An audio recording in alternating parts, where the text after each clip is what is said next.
बेटी का घूंघट पार्ट 1। नेहा अपनी माँ रुचि, पिता विकास, भाभी काव्या और भाई रोहित के साथ रहा करती थी। नेहा के घर में शुरू से एक प्रथा थी और वो थी घूंघट। नेहा के घर की सारी शादीशुदा औरतें हमेशा घूंघट में रहती। अगर वो गलती से भी घूंघट से बाहर आ जाए तो उनको सजा दी जाती या उनको खरी खोटी सुनाया जाता। ऐसे ही एक दिन, हे भगवान, बाहर कितनी तेज बारिश हो रही है। अब इस तेज बारिश में मैं कॉलेज कैसे जाऊं? आज तो कॉलेज में मेरा टेस्ट भी था। नेहा खुद से बात कर रही होती है तभी उसकी भाभी काव्या उसके कमरे में आकर बैठ जाती है और अपने घूंघट को हटाकर थोड़ी पंखी के हवा लेने लगती है। हे भगवान, बहुत गर्मी है बाहर किचन में। यहाँ देखो, यहाँ कितनी राहत है। भाभी, ये क्या? अब बिना घूंघट के इस तरह मेरे कमरे में बैठी हुई हो। अगर आपको गलती से पापा या मम्मी ने देख लिया ना तो वे इस घर को सर पर उठा लेंगे। हाँ नेहा, मैं जानती हूँ, लेकिन रसोई में बहुत गर्मी हो रही है। मैंने खाना बना दिया है, इसलिए मैं यहाँ थोड़ी देर के लिए आती। बॉडी को थोड़ी ठंडक मिल जाए तो बाद में मैं अपने कमरे में चली जाऊंगी। भाभी, कैसी बात कर रही हो? गर्मी? गर्मी कहाँ हो रही है? बाहर देखो कितनी तेज बारिश हो रही है और इतनी अच्छी और ठंडे मौसम को आप गर्मी का नाम दे रही हो। नेहा, तुम किचन में काम नहीं करती ना, इसलिए घूंघट में रहना क्या होता है वो तुम्हें नहीं पता। एक बार घूंघट में रहकर रसोई में काम करके देखो, तब तुम्हें ठंडे मौसम में भी गर्मी का एहसास हो जाएगा। भाभी, आपसे तो कुछ कहना ही बेकार है। आप सब कुछ जानती हैं कि हमारे घर के रीति रिवाज क्या थे, इसके बाद भी आप ऐसा कह रही हैं। काव्या और नेहा के बीच में थोड़ी सी अनबन शुरू हो जाती है, पर तभी वहाँ रुचि आ जाती है, जो काव्या और नेहा के बीच में हो रही बहसबाजी को देखकर चिल्लाती है। ये क्या हो रहा है यहाँ पर? और तुम दोनों इस तरह लड़ क्यों रही हो? काव्या बहू, तुम्हारे यहाँ घूंघट उठा हुआ कैसे है? तुम हमारे घर की रस्मों को नहीं जानती? भूल गई कि हमारे घर में बहू कभी भी घूंघट से बाहर नहीं आती। काव्या काफी गुस्से में थी, पर वो अपनी सास का अपमान नहीं करना चाहती थी, इसलिए वो अपनी सास की बातों का कोई जवाब नहीं देती और अपना घूंघट एक बार फिर कर वहाँ से चली जाती है। वैसे माँ, ये घूंघट वाली प्रथा सिर्फ हम औरतों के लिए क्यों है? नेहा, कभी कभी कुछ सवालों के जवाब हमारे पास भी नहीं होते। अरे हमारी ये प्रथा सदियों से चली आई है और इस प्रथा को हम हमेशा बरकरार रखेंगे, इसलिए तुम्हें बोलने की कोई आवश्यकता नहीं है। रुचि भी अपने गुस्से में वहाँ से चली जाती है, पर जहाँ नेहा अपने घर की प्रथा से वाकिफ थी तो उसे ये भी पता था कि उसके घर की औरतें इस घूंघट में कितना परेशान रहती हैं। उनके घर की औरतों का कितना दम घुटता है, क्योंकि आज नेहा ने अपनी भाभी के साथ बदतमीजी करी थी, इसलिए शाम को वो अपनी भाभी के लिए एक सुंदर सी साड़ी लेकर आती है और अपनी भाभी के कमरे में दबे पांव जाकर अपनी भाभी को पीछे से जकड़ लेती है। भाभी, भाभी, आई एम सॉरी, जाने अनजाने में मैंने आपको बहुत कुछ बोल दिया। मैं जानती हूँ इस घूंघट में ना आपका दम घुटता होगा, लेकिन पता नहीं मैंने आपको क्यों ये सब कह दिया। सच में मैंने आपको कोई ठेस पहुंचाना नहीं चाहती थी। मैं तो बस आपको ये बताना चाह रही थी कि अगर आपको किसी ने इस तरह बिना घूंघट के देख लिया तो खामखा घर में बवाल मच जाएगा। और आप तो पिताजी को जानती है, वो अपने सामने किसी की चलने ही नहीं देते। कोई बात नहीं नेहा, छोटी मोटी लड़ाई झगड़े तो हर घर में होते हैं। मैं तो सुबह की बात भूल भी गई, तुम भूल जाओ। काव्या वहाँ से जाने लगती है, पर तभी नेहा अपनी भाभी को रोककर कहती है, भाभी, मैं आपके लिए कुछ लेकर आई थी, मतलब अगर आपकी इजाजत हो तो। अरे क्यों नहीं, इजाजत है, बताओ क्या लाई हो। काव्या की बात सुनकर काव्या के चेहरे पर एक छोटी सी मुस्कान देखकर नेहा भी बहुत खुश हो जाती है। इसके बाद वो अपनी भाभी को प्यारी सी साड़ी देती है और साड़ी को देखकर काव्या की आंखें चमक जाती है। नेहा, सच में तुम्हारी पसंद लाजवाब है, बहुत सुंदर साड़ी है।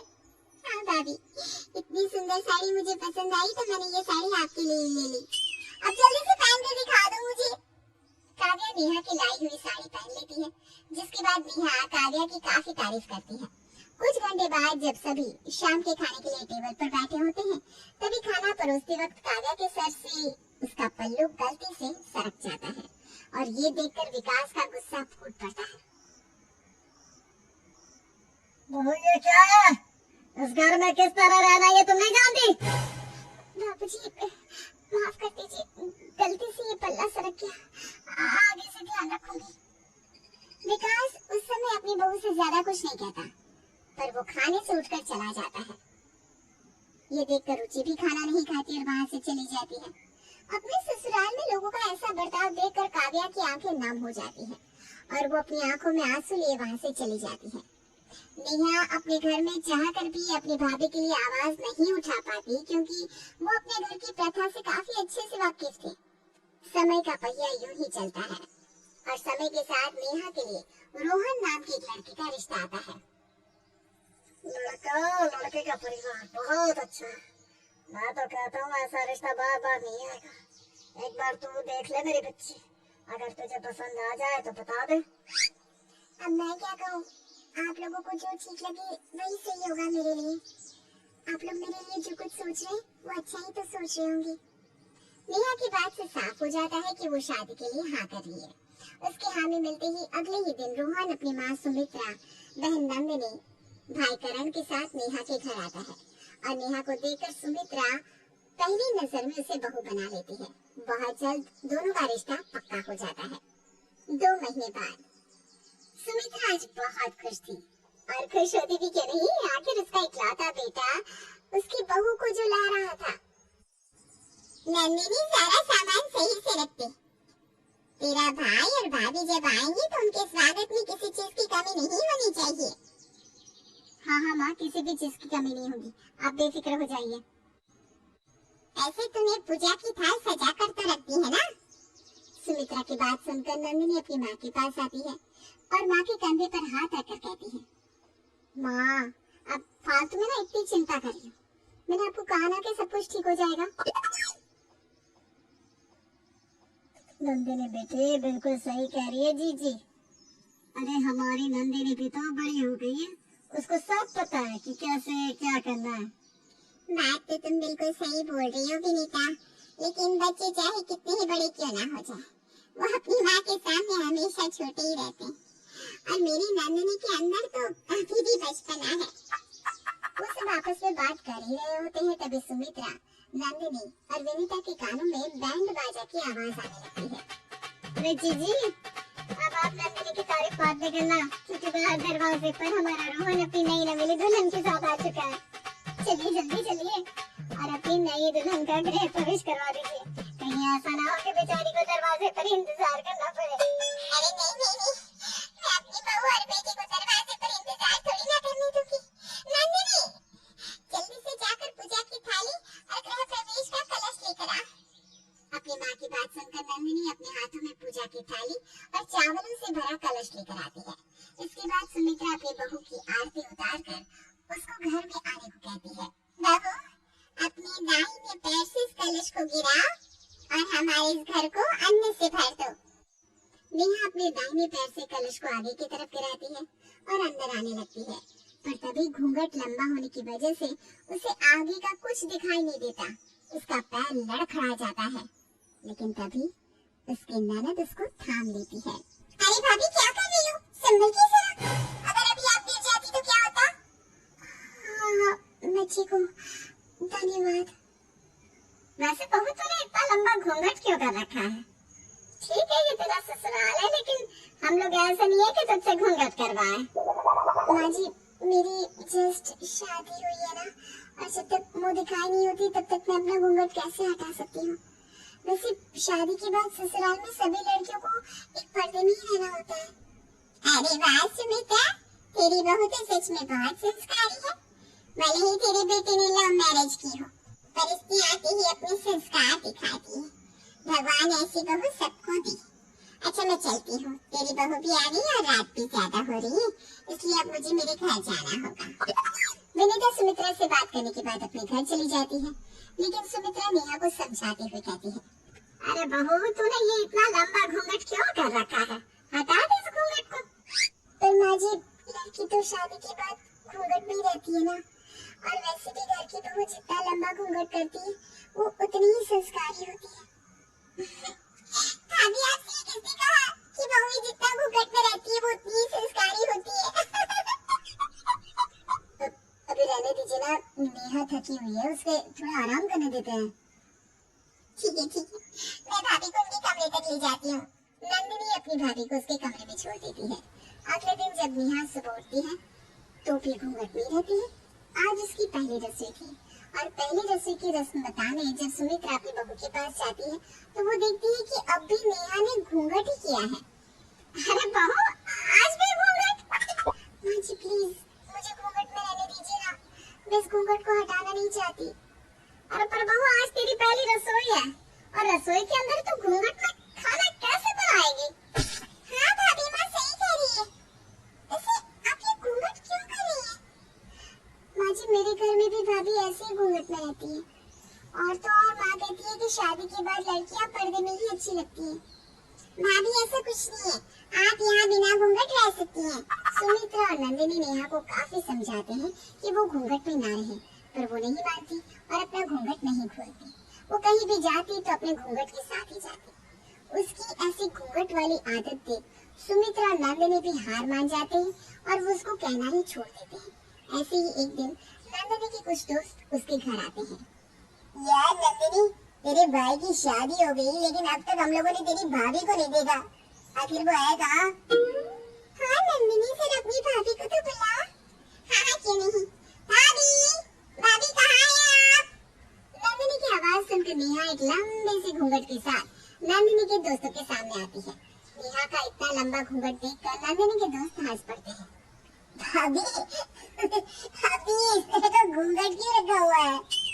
अरे यार, लगता है भाभी को नंदिनी की फैमिली के बारे में नहीं पता, तभी उन्होंने इतना लंबा घूंघट कर रखा है। क्यों भाभी? तो फिर इस घूंघट को हटा दो। हाँ भाभी, अरे हम भी तो देखिए अपनी प्यारी सी भाभी को। दरअसल ना मेरा चेहरा खराब है, मेरा मतलब है कि मैं घूंघट नहीं हटा सकती क्योंकि मेरे चेहरे पर पिंपल है। अरे तो क्या हुआ, हमारा चेहरा भी कोई अच्छा नहीं है। भाभी दिखा भी दो ना।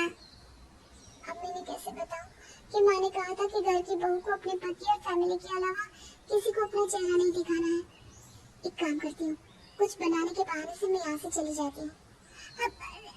एक्चुअली ना मुझे कुछ काम आ गया है, मैं अभी थोड़ी देर में आती हूँ। नेहा वहाँ से चली जाती है, पर ये सब देख नंदिनी के दोस्तों को बहुत अजीब लगता है। नंदिनी, भाभी अचानक फेस दिखाने के नाम से चली क्यों गई? यार ये तो मुझे भी नहीं पता। कहीं ऐसा तो नहीं कि तुम लोग ही भाभी को घूंघट में रहने को बोलते हो और बाहर नाटक करते हो ताकि तुम्हारी इमेज अच्छी बनी रहे और भाभी की इमेज खराब हो जाए? ये कैसी बात कर रही है तुम? तुम्हें हम ऐसे लगते हैं? यार सच बताऊं तो लगती तो नहीं, लेकिन जमाने को क्या पता। वैसे भाभी का नेचर ठीक है। चलिए यार नंदिनी, हम चलते हैं। भाभी को देखने वाली बात छोड़ देते हैं। राहुल और रजनी नंदिनी के घर से चले जाते हैं, पर ये सब देख नंदिनी को जरा भी अच्छा नहीं लगता और वो अपना मुंह बनाकर वहाँ से अपने कमरे पे चली जाती है। कुछ देर बाद जब सुमित्रा अपने घर आती है तो नंदिनी अपनी माँ सुमित्रा को सब कुछ बता देती है। ये जानने के बाद सुमित्रा बड़ी ही चिंता के साथ अपनी बेटी से कहती है, नंदिनी, अब पानी सर से ऊपर जा चुका है, अब हमें नेहा बहू को इस घूंघट से बाहर लाना ही होगा, नहीं तो बहू के घूंघट की वजह से समाज में हमारी किस तरह बदनामी होगी, ये ना तो वो जानती है और ना ही हम। पर माँ ये होगा कैसे? मैंने तो भाभी को घूंघट से बाहर लाने के लिए कई सारे पैतरे आजमाए, लेकिन भाभी घूंघट से बाहर आना ही नहीं चाहती। नेहा के जहन से हमें यह हटाना होगा कि शादी के बाद लड़के सिर्फ घूंघट में रहती है। नंदिनी और सुमित्रा एक दूसरे से बात करने के बाद अपने कमरे में चले जाते हैं। समय बीतता है और एक दिन नंदिनी शॉर्ट ड्रेस पहनकर बाहर आती है। साथ ही वो अपनी सास को भी शॉर्ट ड्रेस में देखती है। अपनी सास को इस तरह शॉर्ट ड्रेस में देखकर वो हैरान हो जाती है। माँ जी, ये आपने क्या पहना हुआ है? नंदिनी का तो समझ में आता है कि अभी उसकी उम्र है, लेकिन आपने इस तरह की ड्रेस क्यों पहनी हुई है? क्या बहू, मैं ये ड्रेस क्यों नहीं पहन सकती? माँ जी, आपने अपनी उम्र देखी, मतलब माफ करना, लेकिन जब आपकी उम्र हो चली है आपको तो खुद को ढक कर रखना चाहिए।